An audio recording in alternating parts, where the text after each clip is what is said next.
का अपना जो टॉपिक है वो क्या है? प्रकाश, परावर्तन तथा अपवर्तन। ठीक है, तो पहले हम क्या करेंगे, प्रकाश क्या होता है इसकी थोड़ी परिभाषा समझेंगे। प्रकाश का मतलब क्या होता है, ठीक है ना। और प्रकाश को इंग्लिश में बोलते हैं लाइट। लाइट क्या होता है? प्रकाश। ठीक है, वैसे तो लाइट में हल्का भी होता है, वो अलग है, क्योंकि इंग्लिश में अलग अलग अर्थ निकलते हैं। ठीक है, प्रकाश तो इसकी परिभाषा लिखो, वह साधन,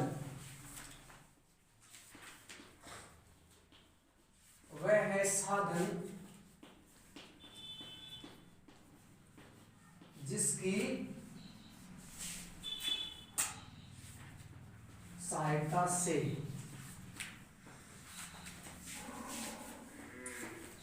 वस्तुएं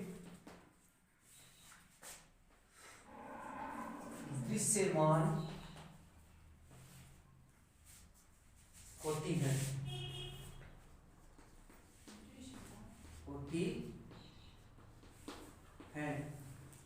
उसे प्रकाश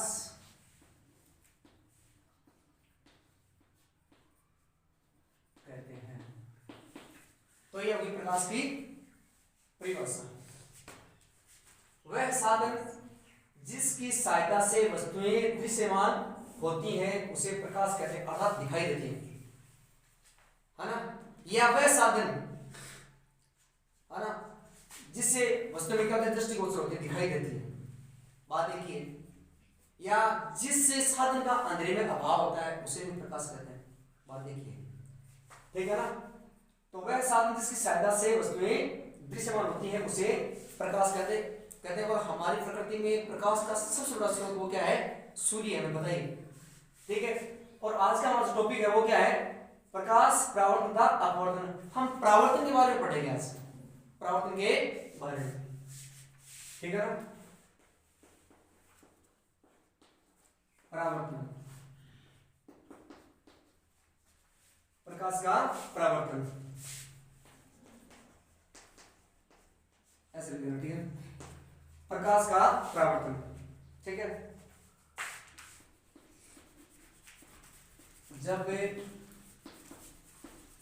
प्रकाश की किरण, जब प्रकाश की किरण किसी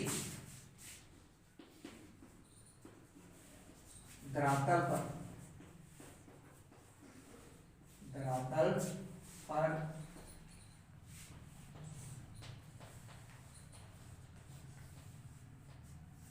टकराने के पश्चात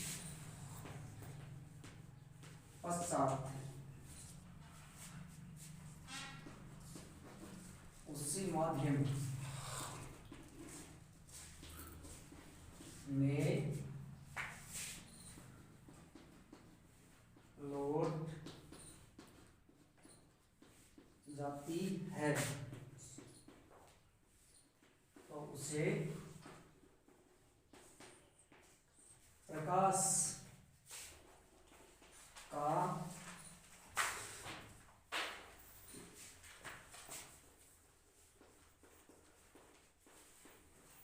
परावर्तन कहते हैं। जब प्रकाश की किरण किसी धरातल पर टकराने के पश्चात उसी माध्यम में लौट जाती है तो उसे प्रकाश का परावर्तन कहते हैं। जैसे मान लीजिए ऐसे कोई किरण आ रही है, यहाँ पर टकराई, टकराने के बाद में ये आर पार थोड़ी है, जो आर पार नहीं है गोल्ड, इसके आर पार नहीं गुजरेगी ना, तो उसी माध्यम वापस क्या करेगी, वो लौट जाएगी, ठीक है ना।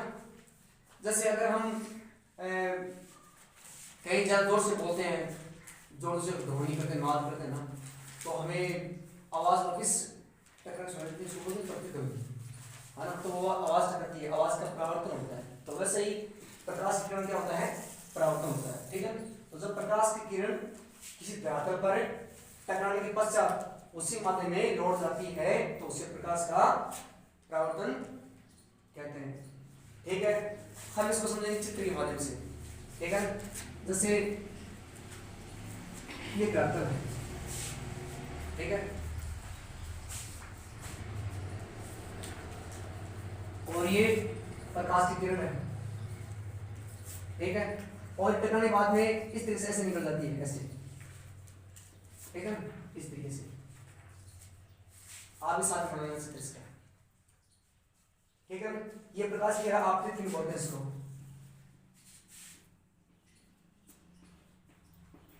आपतित किरण, ठीक है, और इसको बोलेंगे परावर्तित किरण, परावर्तित किरण, ठीक है। आपतित किरण और मध्य में क्या करेगा, अभिलंब होगा, क्या होगा, अभिलंब। यहाँ ये आपतित किरण और जो अभिलंब है इसके मध्य जो कोण होता है ना, इसको आई बोलते हैं, और ये कोण इसको बोलेंगे आर, ठीक है, इसको बोलेंगे यहाँ पर आपतन कोण, ये वाला क्या बोलेंगे इसको, आपतन कोण, ठीक है, आपतन कोण, आपतन कोण, ठीक है, और इसको बोलेंगे परावर्तन कोण, परावर्तन कोण।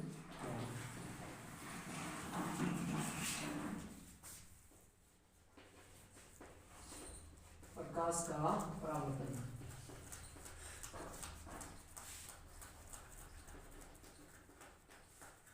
प्रकाश का परावर्तन, ठीक है, ये ध्यान आपसे साथ साथ। तो ये आपतित किरण है, यानी वह किरण जो किसी धरातल पर आकर गिरती है उसको बोलते हैं आपतित किरण, ठीक है, और जैसे यहाँ टकरा गई तो भाई अगर फिर वापस उसी माध्यम लौट गई, माध्यम दो एक ही है ना, इसी माध्यम क्या गई, लौट गई, ठीक है, तो उसको बोलते हैं प्रकाश का परावर्तन, ठीक है। और एक बात और याद रखना, आपतित किरण और ये अभिलंब और परावर्तित किरण, ये तीनों एक ही तल में होते हैं, तीनों एक ही तल में, ठीक है, जैसे दो नियम है, और आपतन कोण और परावर्तन कोण हमेशा क्या होते हैं, बराबर होते हैं, ठीक है ना।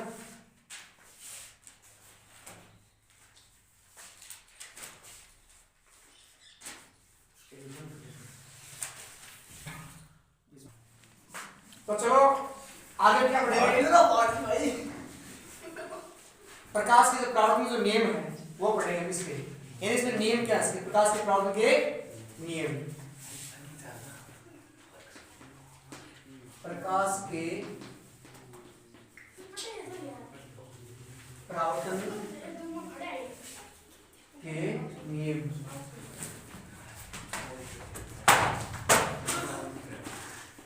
प्रकाश के परावर्तन के नियम। तो इसमें पहला नियम क्या है इसका,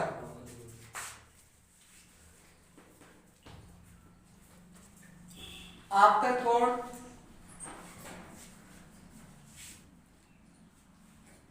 तथा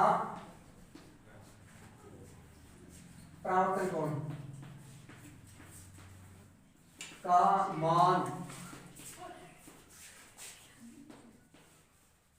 सदैव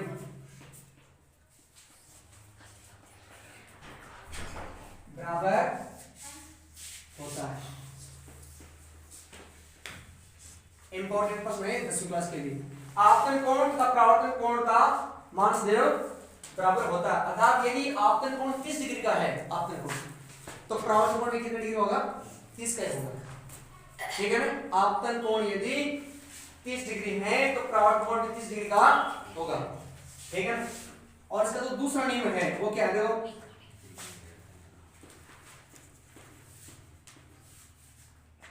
आप किरण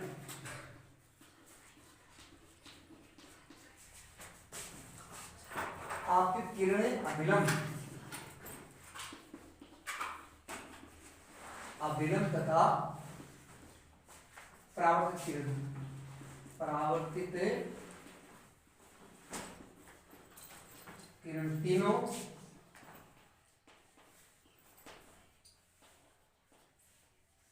एक ही तल में होते हैं, ठीक है ना। तो आपतित किरण, अभिलंब तथा परावर्तित किरण तीनों एक ही तल में होते हैं, ठीक है ना। और ये परीक्षा दृष्टि से बहुत इंपॉर्टेंट है, ठीक है ना।